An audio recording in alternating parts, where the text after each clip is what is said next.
సాధించుకోవాలని ఆలోచన చేయడం కీలకం. ఈ సమావేశంలో ఉద్దేశం చంద్రశేఖరరావు గారిని విమర్శించడం కోసం కాదు ఈ సమస్య.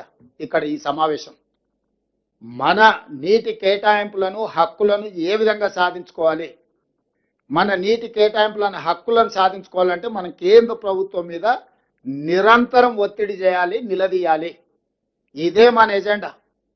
బీఆర్ఎస్ సచ్చిన పాము, దాని గురించి మీరేం సమయం వృధా చేసుకోకండి. కానీ బీజేపీ మన నీటి కేటాయింపుల మీద 11 సంవత్సరాల నుంచి ఏ నిర్లక్ష్యం వహించిందో, ఏ సహాయ నిరాకరణ చేసిందో ఈ రోజు కూడా అదే విధానంతో ముందుకు పోతున్నారు. మన ఫోకస్ అంతా కూడా కేంద్ర ప్రభుత్వం మీద, బీజేపీ మీద పెట్టాలి. బీజేపీ పరోక్షంగా కేసీఆర్ను బతికించడానికి ఈరోజు ప్రయత్నం చేస్తున్నారు. దానికి ప్రధాన పాత్ర పోషిస్తున్నది కిషన్ రెడ్డి గారు.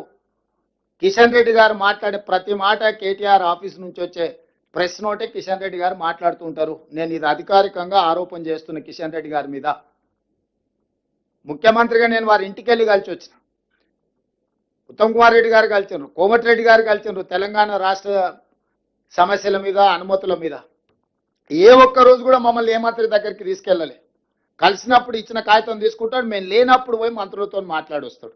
సేమ్ జలశక్తి మినిస్టర్తో కూడా మేము వెళ్తున్నాం అంటే ముందు రోజు సాయంత్రం ఇక్కడ హైదరాబాద్లో మీటింగ్ పిలిచినాము, ఆల్ ఎంపీస్ మీటింగ్. లేదు నాకు ఢిల్లీలో మీటింగులు ఉన్నాయన్నాడు. సరే మంచిది, రేపు మేము ఢిల్లీకి వస్తున్నాం మంత్రిని కలవడానికి, మాతానికి రండి అంటే ఆ ముందు రోజే సాయంత్రం పోయి మంత్రి గారికి ఏం చెప్పిండో. సీక్రెట్ ఎందుకు కిషన్ రెడ్డి గారు? నువ్వు నిజంగా ప్రజల పక్షాన్ని, తెలంగాణ పక్షాన్ని చెప్పేది ఉంటే మేము వచ్చేటప్పటికి నువ్వు అక్కడ మంత్రి దగ్గర కూర్చుంటే నువ్వు కూడా కేంద్ర మంత్రివే కదా, నీకు కూడా విజ్ఞప్తి చేస్తాం కదా, మా ఆవేదన ఏందో మీకు కూడా చెప్తాం కదా. మెట్రోకి పోతే అర్బన్ డెవలప్మెంట్ మినిస్టర్ మాకంటే ముందు రోజే పోయి కలిసి వస్తాడు. జలశక్తి మినిస్టర్ దగ్గర మేము అపాయింట్మెంట్ తీసుకుంటే మాకంటే ఒక రోజు ముందు పోయి కలిసి వస్తాడు. ఇది గ్లేరింగ్గా కనిపిస్తుంది కిషన్ రెడ్డి గారు. మీరు మీరు మీరు మీకేమనిపిస్తుందో నాకు తెలియదు, కానీ మీరు వ్యవహరిస్తున్న తీరు అనుమానాలు కలిగిస్తుంది. ఈ అనుమానాలను నివృత్తి చేయడమే కాదు, తెలంగాణ ప్రజల అవసరమైన హక్కులను సాధించడానికి మీరు ప్రయత్నం చేయాలి. మీరు మీ బాధ్యత నుంచి తప్పించుకోలేరు. కాబట్టి ఈ సమావేశంలో ఉన్న వాళ్ళు సాంకేతికపరమైన వివరాలు, న్యాయపరమైన అంశాలు, రాజకీయపరమైన విధానంలో మనం ఫోకస్డ్గా గవర్నమెంట్ ఆఫ్ ఇండియా మీద, మోడీ గారి ప్రభుత్వం మీద, కిషన్ రెడ్డి గారి వ్యవహార శైలి మీద మనందరం గ్రామాన మాట్లాడాలి. మన హక్కులను కాపాడే శక్తి నరేంద్ర మోడీ గారికి, బీజేపీకి ఉన్నది. రాష్ట్రాల యొక్క హక్కులను కాలరాయడానికి వాళ్ళకి 8 మంది ఎంపీలను ఇవ్వలేదు. ఇది సుస్పష్టం. నూతన అధ్యక్షుడు భారతీయ జనతా పార్టీ తెలంగాణ శాఖ రామచంద్రరావు గారు కూడా నేను విజ్ఞప్తి చేస్తున్నా, మీరు నూతన అధ్యక్షుడిగా బాధ్యత తీసుకున్నందుకు మీకు శుభాకాంక్షలు తెలియజేస్తూనే, మీ ముందున్న మొట్టమొదటి సమస్య గోదావరి నదీ జలాల సమస్య. గోదావరి నదీ జలాల సమస్యను మీరు ప్రధానమంత్రి దగ్గరికి, వారి దృష్టికి తీసుకెళ్లి తెలంగాణ రాష్ట్ర బీజేపీ అధ్యక్షుడిగా మొట్టమొదటి కార్యాచరణగా పెట్టుకోండి. ఈ సమస్యను పరిష్కరించడానికి అవసరమైన ప్రణాళికను సిద్ధం చేసుకోండి.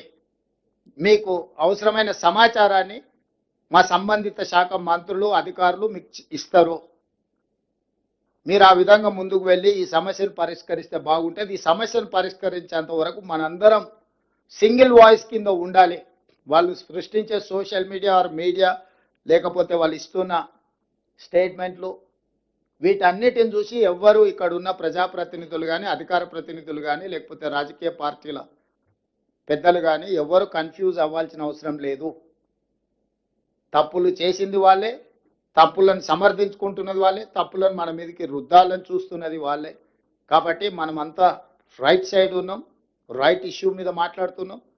దీన్ని ఖచ్చితంగా ఎవరి స్థాయిలో వాళ్ళు, ఏ లెవెల్లో ఉన్న వాళ్ళు ఆ లెవెల్లో ఈ ఇష్యూని అడ్రస్ చేయాల్సిందే, మాట్లాడాల్సిందే. అనుభవజ్ఞులు కూడా బయటకు వచ్చి వాళ్ళ అనుభవంతో మాట్లాడాలి.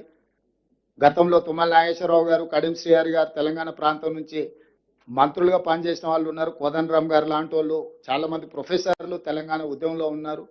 సాగునీటి రంగ నిపుణులు చాలామంది ఉన్నారు. వాళ్ళందరూ కూడా బయటకు వచ్చి మాట్లాడాలి. ఈ ప్రభుత్వానికి మీరు ఏమైనా సూచన ఇవ్వదలుచుకుంటే మాకు ఎలాంటి బేసిజాలు మేము తీసుకుంటాం. ఇంకా ఏమైనా బెటర్గా మేము పర్ఫామ్ చేయాలంటే మీ వైపు నుంచి ఏమైనా అడ్వైజ్ ఉంటే, ఎనీ ఎక్స్పర్ట్, మాకేం అభ్యంతరం లేదు. ఎక్స్పర్ట్స్ ఏదన్నా మాకు సూచనలు ఇస్తే కూడా వాటిని కూడా తీసుకుంటాం. అందుకోసమని ఈరోజు ఈ సమావేశాన్ని ఏర్పాటు చేసి ఇది ఒక అవగాహన సదస్సు. కృష్ణానది జలాలు, గోదావరి జలాలు, వాటి నేపథ్యంలో చట్టాలు, ఈరోజు రాజకీయ పార్టీలు మాట్లాడుతున్న లేవనెత్తుతున్న అంశాలను అన్నిటిని కూడా ఒకసారి మీ అందరితో పంచుకోవాలన్న ఆలోచన, మీకు అందరికీ వివరించాలి వాస్తవాలను. ఈ వాస్తవాలను వివరిస్తే ప్రజలకు కూడా మీరు వివరించగలుగుతారని ఒక ఆలోచనతోని